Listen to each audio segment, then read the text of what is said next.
მოგესალმებით ღვთისმშობლებო.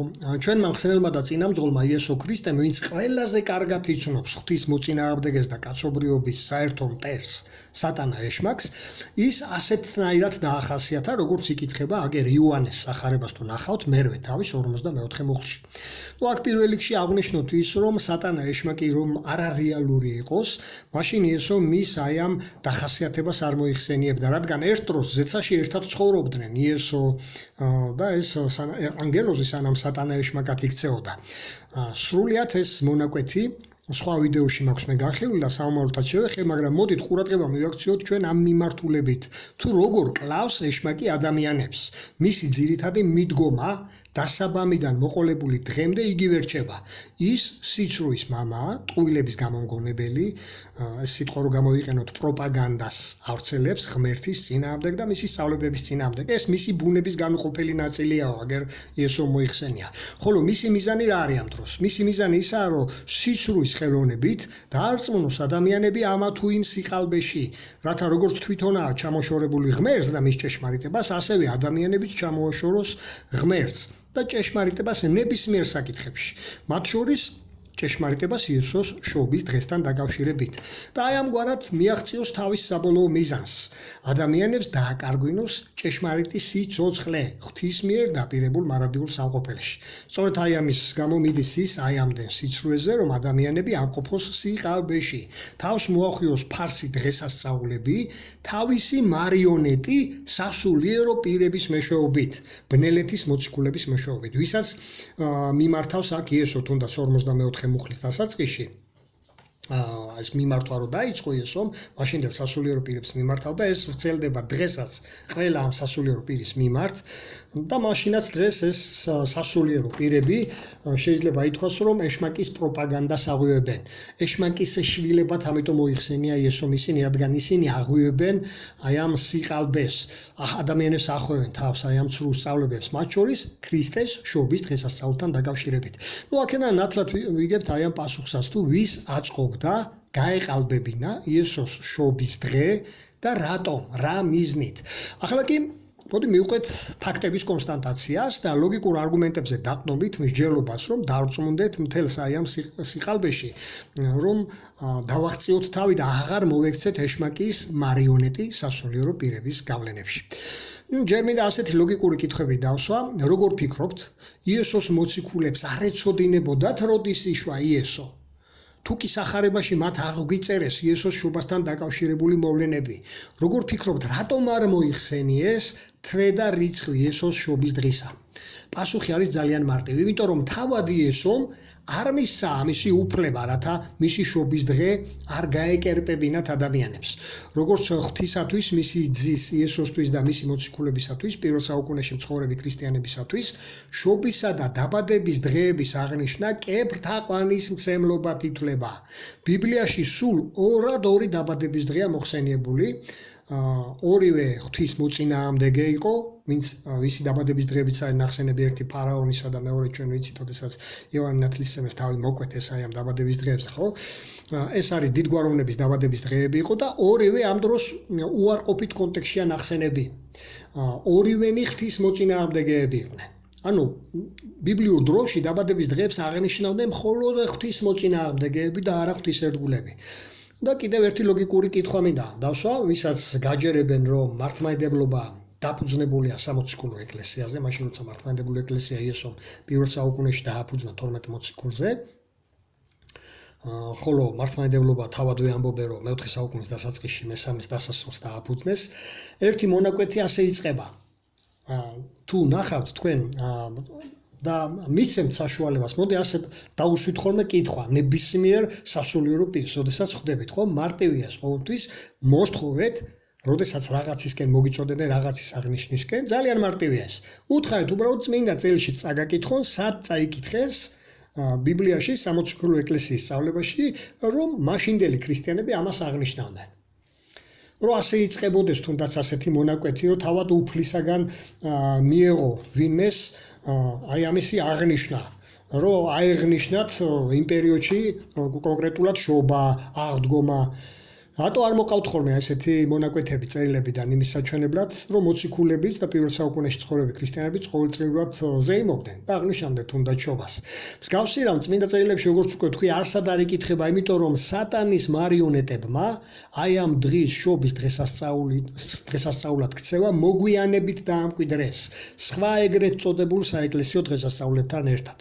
აქვე გეტყვით, ვისაც არ მოგისმენიათ აი ეს გასული ვიდეო რგოლი, მოისმინეთ, რომ იცოდეთ ახალი წლის აღნიშვნის წარმომავლობის შესახებ, რომელიც ასევე შეფუთულია სატანა ეშმაკის მიერ ადამიანების ღვთისაგან ჩამოსაშორებლად და რომელიც სინამდვილეში იანუსის თაყვანისცემაზე იყო გადართული 1 იანვარი, სწორედ აქედან მოდის ხო, ახალი დეკემბრის ბოლო დღე და შემდეგ 1 იანვარი. ახლა კი ვისაც გაინტერესებთ იცოდეთ იესოს შობის სავარაუდო დრო, გეტყვით ძალიან მარტივად როგორ შეგვიძლია ეს გამოვთვალოთ, აი ამ ვიდეოში გავაკეთებ სწორედ ამას, როგორც უკვე აღნიშნეთ, წმინდა წერილებში მისი შობის დღე მოხსენებული არაა და არც მისი მოციქულები არ აღნიშნავდნენ აი ამ დღეს, სამაგიეროდ ცნობილია იესოს ეს მოწამეობრივი სიკვდილის დღე, როდესაც ის უშუალოდ მოკლეს, ხო, მისი სიკვდილის თარიღი და მისი მოციქულები პირველ საუკუნეში მცხოვრები ქრისტიანები იესოს მითითებისამებრ აგერ დაურთავთ ან ეს მითითება იკითხება ლუკას სახარების 22 თავის 19 მეოცე მუხლებს, რაც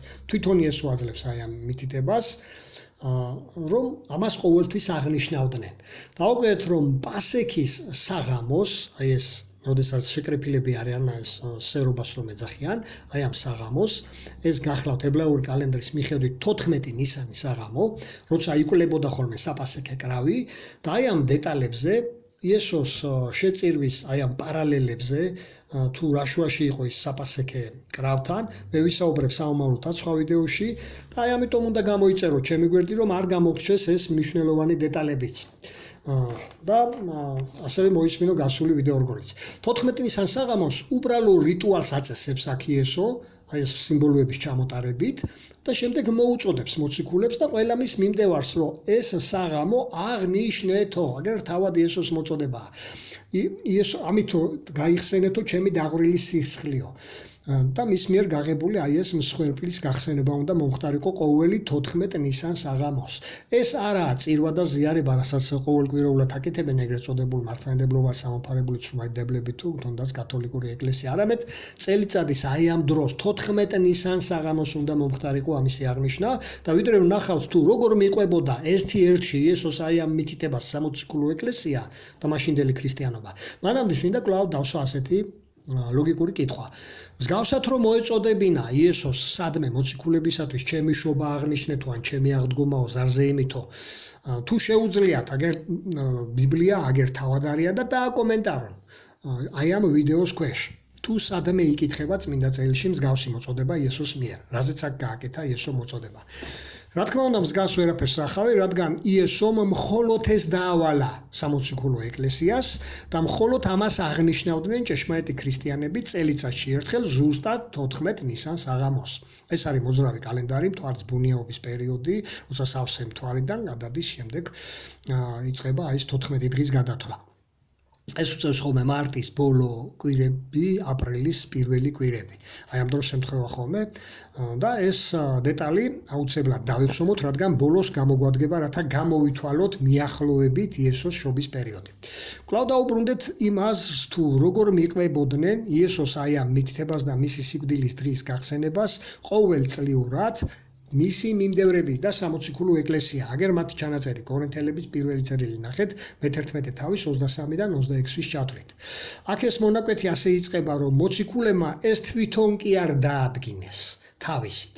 როგორც მაგალითად თუნდაც მართლმადიდებლობის სახელსამოფარებლური სუმაჯდებლები უამრავ რიტუალს და დღესასწაულებს რო აწესებენ ხოლმე თავისით და შემდეგ ადამიანებს ახვევენ ხოლმე თავს აი ამ დღესასწაულებს. არამედ როგორც მერვე მუხლის თუ მიაქცევთ ყურადღებას, ასე იწყება აქ რა არის ნათქვამი. თუ ვაკვირდებით. ასე იწყებს, რომ აი ეს უფრო სწორედ 23 მუხლი დავაკვირდით, ასე იწყებს, რომ თავად უფლისაგან მივიღეო აი ამ საღამოს აღნიშნის შესახებო მითითებაო და 24 მუხლშიც ხაზია გასმული იესოს სიტყვებს, რომ ეს აკეთეთ ჩემს მოსახსენებლად, ანუ ეს იესომ თქვაო ზუსტად ესეო და იმიტომ ვაკეთებთ ამასო. და არა ჩემი შობაო და არა ჩემი აღდგომაო. აი კონკრეტულად რომელ დღეზე მიუთითა იესომ. მსგავსი მითითება, როგორც უკვე ვთქვი, შობის აღნიშვნაზე არსად არ იკითხება. და ეს საღამო წლის აი ამ დროს, კერძოდ ებრაული კალენდრის 14 ნისანს საღამოს უნდა იქნეს აღნიშნული. ანუ გახსენებული იესოს დაღვრილი სისხლი და მის მიერ გაღებული მსხვერპლი. იმ უბრალო რიტუალით და იმ სიმბოლოებით, რომელიც თავად იესომ გამოიყენა პასექის საღამოს. და ამით როგორც 26 მუხლში არის ნათქვამი შემოხაზული მაქვს, აგერ იესოს სიკვდილის გახსენება ხდება. და ეს უნდა აკეთონო ქრისტიანებმაო, ვიდრე მის მეორედ მოსვლამდე, ანუ როდესაც იესოს მმართველობა დაიწყება 1000 წლიანი დედამიწაზე, ხო, მერე უკვე აღარ იქნება საჭირო ამის აღნიშვნა. როგორც დასაწყისშიც აღვნიშნეთ, ჩვენთვის კაცობრიობისათვის ბიბლიამ შემოინახა ქრისტეს სიკვდილის დღის თარიღი. ესაა 14 ნისანი საღამო. და როგორც უკვე ვთქვით, ეს ხდება მოძრავი კალენდრის მიხედვით. თუ არის ბუნიაობის პერიოდი. ჩვენთვის ასევე ბიბლიიდან ცნობილია იესოს სიკვდილის დროს რა ასაკში იყო იესო. ის იყო 33 წლისა და 6 თვისა. და როცა ვიცით ბიბლიიდან რომ იესოს სიკვდილის პერიოდი მარტის ბოლო კვირა, აპრილის პირველი კვირებია და ვიცით ისიც რომ მისი ასაკი არის ამ დროს 33 წლის და 6 თვის, ძალიან მარტივია გადაითვალეთ ახლა უკან. გადაითვალეთ აი ეს დრო 33 წელი და 6 თვე უკან და ამას მივყავართ გვიან შემოდგომის პერიოდში, ანუ იმ სავარაუდო დროს, როდესაც იესო იშვა. ეს კი ზუსტად ასახავს იმ მოვლენას, რომელიც იკითხება ლუკას სახარების მეორე თავის 8-დან 12-ის ჩათვლით. ახლა მთლიანი კონტექსტი სახში გამოიყვილეთ, აგერ დაუხთავ მერვე და მეათე მუხლებს. მერვე მუხლს მივაქციოთ ჯერ ყურადღება. აქ ნათქვამია, რომ იმ დღეს მწყემსები თავიანთ ფარას და არა ტაძრისათვის განკუთვნილ ფარას, როგორც ამას სრულმადებლები ასწავლიან, ანუ თავიანთ ფარას დარაჯობდნენო ველადო ღამითო. როგორ არ ყვევთ თქვენ აი ამას, როგორ გამოგაქვთ აი ამ მონაკვეთიდან დასკვნა. როგორი გარკვევით იკითხება ხო შავით თეთრზე სიტყვები, რომ წყემსები ველად იდგნენ ღამით, სადარაჯოთ, ხოლო სუსხიანი ზამთრის პერიოდში, დეკემბერ-იანვარში ცხვარი ყოველთვის შეფარებული ყავთ სადგომებში, პარეხებში და მარტო ეს მტკიცებულებაც საკმარისია, რომ იესოს შობა არც დეკემბერში და არც იანვარში არ მომხდარა. მას რატომ მიაწერეს 25 დეკემბერს ქრისტეს შობა? აი აქედან უკვე გადავდივართ იმ სიყალბეზე, რატო დასჭირდა სატანას ამ თარიღის გაყალბება. იულისის კალენდრის მიხედვით 25 დეკემბერი ძველი ეგვიპტელთათვის, იგივე 6 იანვარი, იმ დღეს, როდესაც მზის ცენტრი ჩრდილოეთ ნახევარსფეროსაკენ იწყებდა გადახრას, ღვთაებმა მითრას წარმართი თაყვანისმცემლები აი ამ პერიოდში ზეიმობდნენ როგორც მზის დაბადების დღეს, რადგან აი ამ დროს იწყებს ღამე კლებას, ხოლო დღე მატებას. 274 წელს, 25 დეკემბერს, ავრელიანემ მზის ღმერთი იმპერიის მთავარ მფარველად გამოაცხადა. და მას ტაძარიც კი მიუძღვნა აი ამ დროს. შობის დღესასწაულიც იმ დროიდან იღებს სწორედ სათავეს, როცა მზის კულტი რომში განსაკუთრებით იყო გავრცელებული და ამიტომაც იგი იესოს შობასთან დააკავშირეს. მოდით გადავიმეოროთ ახლა ჩვენი საერთო საკაცობრიო მტრის და ღვთისმოწინააღმდეგის მიზანი. რა იყო ამ დროს? როგორც იესომ დაახასიათა იგი, ხო? რისი მიღწევა უნდა სინამდვილეში იოანეს 8:44-ში როგორ ვკითხულობთ, რომ მას სურს ჩამოგვაშოროს ჭეშმარიტებას და საბოლოოდ ჩვენც დაგვაკარგინოს ზეციერ მამასთან ურთიერთობა და დაგვაკარგინოს აი ეს ჭეშმარიტების ცოდნის შესახებ ეს ინფორმაცია თავისი პროპაგანდით, თავისი ყალბი ინფორმაციებით, რომელსაც ის ავრცელებს და კაცობრიობას ახევს თავს. როგორც ნახეთ, იგივე ახალი წლის დღესასწაული, რომელიც დაფუძნებული იყო იანუსის დღესასწაულზე, იგივე იესოს შობა, რომელიც დაფუძნებულია 25 დეკემბერს მითრას დღესასწაულზე, ესენი არიან ცრუღთაებები და იგი იესოს კონკრეტული შობის თარიღს ადებს აი ამ წლებს, რათა შენიღბოს და ადამიანები აზეიმოს სინამდვილეში არა იესოს შობა, რომ ადამიანებს კი გონიათ თავიანთ წარმოდგენაში, რომ ამით იესოს შობას აღნიშნავენ. სინამდვილეში ასეთი სახით ადამიანები ჩართული ყავს მას ცრუღთაებების განდიდებაში. და როგორ ფიქრობთ, ეს მოეწონება ზეციერ მამას, როცა პირველი მცნებით, ზეციერი მამა გეუბნება, რომ არ გაიჩინოთ ჩემს გარდა სხვა ღმერთები. ხვდებით ხო, რას უნდა რომ მიაღწევინოს ადამიანებს სატანა ეშმაკმა, როგორ მიაღწევს თავის მიზანს, როგორც ადამი და ევა ჩამოაშორა, ბიბლიის პირველ ფურცელზე იკითხება, სიცოცხლის შემოქმნას და ჭეშმარიტებას, როდესაც მოწყვიტა ისინი ზეციერ მამას და ფაქტიურად თავის თაყვანისმცემლები გახადა, მსგავსად სატანა აი ამ შობის დღესასწაულით ცდილობს ადამიანები კვლავაც მოწყვიტოს ზეციერ მამას, აზეიმოს სრულ თარიღები, ვითომც ქრისტეს შობის სახელით შენიღბოს და ამით რა თქმა უნდა თავად იღებს თაყვანისცემას, როგორც ერთ-ერთი ქვეყნიერების ღმერთი. ასეა ბიბლიაში მოხსენებული სატანა ეშმაკიც. აი ამიტომ უნდა ვიცოდეთ ჭეშმარიტება, რათა ჩვენზე არ იმოქმედოს სატანის პროპაგანდა.